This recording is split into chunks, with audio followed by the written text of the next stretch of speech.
Hello students, मैं सौरभ कोहली आपका स्वागत करता हूं अपने यूट्यूब चैनल में।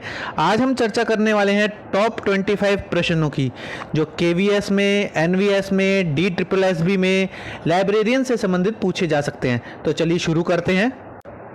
ये जो प्रश्नों की सीरीज़ है ये पुस्तकालय और सूचना विज्ञान से संबंधित है और इस चैनल को आप ज़रूर लाइक, शेयर एंड सब्सक्राइब कर लीजिए। तो चलिए शुरू करते हैं। पुस्तकालय एवं सूचना पद्धति की राष्ट्रीय नीति 1986 के चेयरमैन कौन थे? तो इसके चेयरमैन थे DP चट्टोपाध्याय। अगला प्रश्न हम देखें, दूसरा, डिजिटल संदर्भ सेवा किसके द्वारा प्रदान की जा सकती है? Ask your librarian. इसका उत्तर है आस्क योर लाइब्रेरियन, यानी कि लाइब्रेरियन से पूछा जाता है ये संदर्भ सेवा। संयुक्त विषय के विभिन्न घटकों में थिंग्स, मटेरियल एवं एक्शन के महत्व का क्रम किसने बढ़ाया था? J.E. कॉट्स। जब भी नाम आए मटेरियल एवं एक्शन तो ध्यान रहे E.J. COTS. E.J. COTS. Relational database क्या है? रिलेशनल डेटाबेस क्या है? अगर रिलेशनल डेटाबेस की अगर हम बात करें तो ये विभिन्न क्षेत्रों के रिकॉर्डों का संबंध जोड़ने वाला हस्त कौशल, यानी कि मैनिपुलेशन और कमांड दोनों है। विभिन्न क्षेत्रों के रिकॉर्डों का संबंध जोड़ने वाला हस्त कौशल और कमांड दोनों है। शोधगंगा निम्न में से किसकी रिपोजिटरी है? शोधगंगा निम्न में से किसकी रिपोजिटरी है? तो शोधगंगा की अगर हम बात करें तो ये ई थीसिस है। RRLF किसके अंतर्गत है?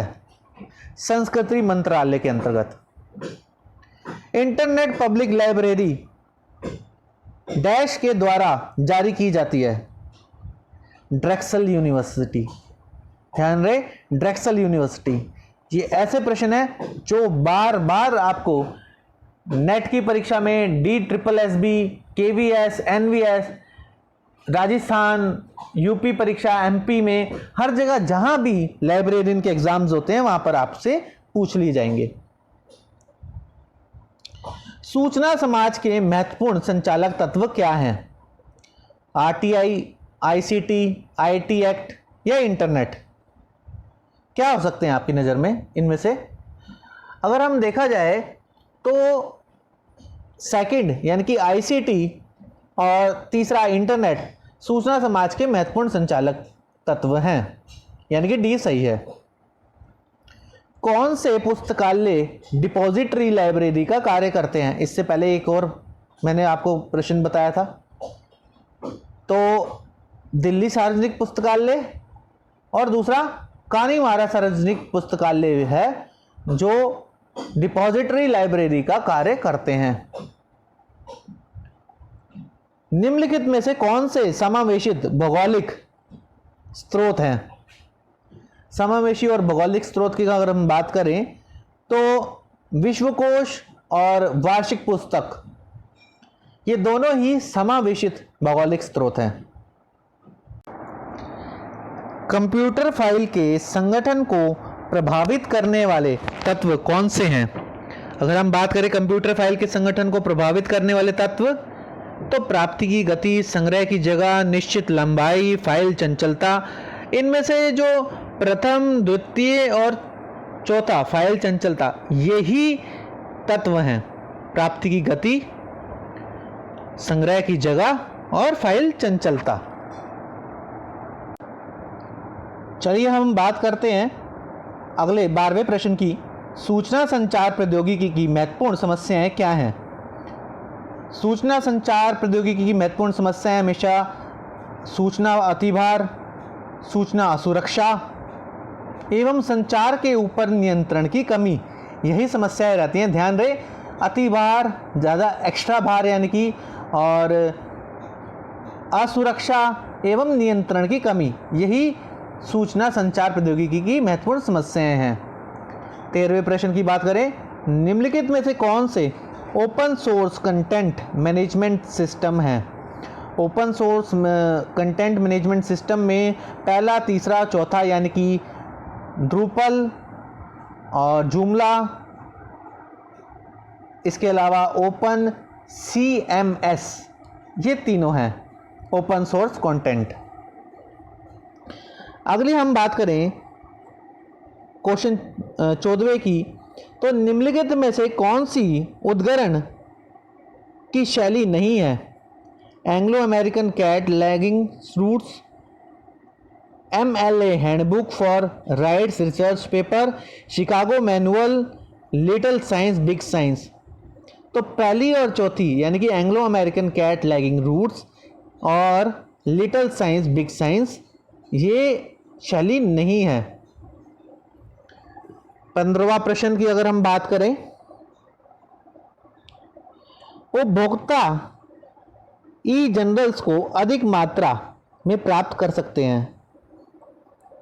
अभिकथन है उपभोक्ता ई जनरल्स को अधिक मात्रा में प्राप्त कर सकते हैं। कारण क्या है? उपभोक्ता ई जनरल्स के उपयोग से परिचित नहीं है। तो आपको क्या लगता है, ए और आर दोनों सही हैं, या दोनों की व्याख्याएं अलग हैं, या दोनों के संबंध अलग हैं? तो देखा जाए तो ए और आर दोनों सही हैं, लेकिन आर ए की सही व्याख्या नहीं है बिल्कुल। 16वें प्रश्न की अगर हम बात करें, पुस्तक चयनकर्ता विवेकपूर्ण करना चाहिए। कारण है संसाधन सहभागिता इस समय की जरूरत है। तो अगर 16वें प्रश्न की अगर हम बात करें, ए एवं आर दोनों सही हैं, लेकिन आर ए की सही व्याख्या नहीं है। 17वां प्रश्न, अभिकथन पुस्तकालय में नाम अथॉरिटी फाइल का उपयोग होना चाहिए। कारण एक लेखक की सभी कृतियां एक साथ ही होनी चाहिए। अब 17वें में ए और आर दोनों सही हैं और आर ए की सही व्याख्या है, क्योंकि पुस्तकालय में नाम अथॉरिटी फाइल का उपयोग होना चाहिए। एक लेखक की सभी कृतियां एक साथ ही होती हैं, ये बिल्कुल सही है। 18वां अभिकथन देखते हैं, पुस्तकालय को लगातार मूल्यांकन की आवश्यकता है। कारण सार्वजनिक बजट पर आर्थिक दबाव है। 19वां प्रश्न अगर हम देखें तो इसमें ए तथा आर दोनों ही सही हैं। कथन 20वां अभिकथन प्रणाली विश्लेषण कार्य की प्रवाह को पहचानता है। कारण यदि पुस्तकालय स्वचालित नहीं है तो प्रणाली विश्लेषण की आवश्यकता नहीं है। इसमें जो सही उत्तर बैठ रहा है वो है ए तो सही है परंतु आर गलत है, यानी कि अभिकथन ए सही है और आर गलत है। प्रश्न 21वां, निम्नलिखित मंडलों को उनके काल क्रमानुसार पहचानिए। मतलब कौन पहले कौन बाद में? आइसलैक, एसलिब, एएलए, एसएलए। तो सबसे पहले देखें तो एएलए सबसे पहले है, उसके बाद एसएलए, उसके बाद एएसलिब, उसके बाद आइसलिक। इस तरह क्रमानुसार बनता है। अब प्रश्न नंबर 23 की बात करते हैं। निम्नलिखित को प्रकाशित क्रम अनुसार लिखें। मतलब कौन सी पहले प्रकाशित हुई और कौन सी बाद में। तो लाइब्रेरी जनरल सबसे पहले प्रकाशित हुई क्रम अनुसार में देखें तो, उसके बाद लाइब्रेरी लिटरेचर एवं इंफॉर्मेशन साइंस, उसके बाद लीसा, और अंत में social science citation index, social science citation index. 24वां प्रश्न है, सेकंड लास्ट प्रश्न, निम्नलिखित को कालानुक्रम अनुसार व्यवस्थित कीजिए। काल क्रमानुसार व्यवस्थित कीजिए। Broad system of ordering, classification in online system, automatic keyword classification, classification research group. तो इसमें सबसे पहले क्लासिफिकेशन रिसर्च ग्रुप आएगा, उसके बाद ऑटोमेटिव कीवर्ड क्लासिफिकेशन, फिर ब्रॉड सिस्टम ऑफ ऑर्डरिंग, उसके बाद क्लासिफिकेशन इन ऑनलाइन सिस्टम। आज के लास्ट प्रश्न की बात करें, निम्नलिखित को कालक्रमानुसार व्यवस्थित कीजिए। Bradford law, Lotka law, statistical bibliography, Zipf's law. कालानुक्रम के अनुसार स्टैटिकल बिब्लियोग्राफी पहले नंबर पर है, उसके बाद लोटका लॉ दूसरे पे, फिर जिफ्स लॉ थर्ड, फिर ब्रैडफोर्ड लॉ।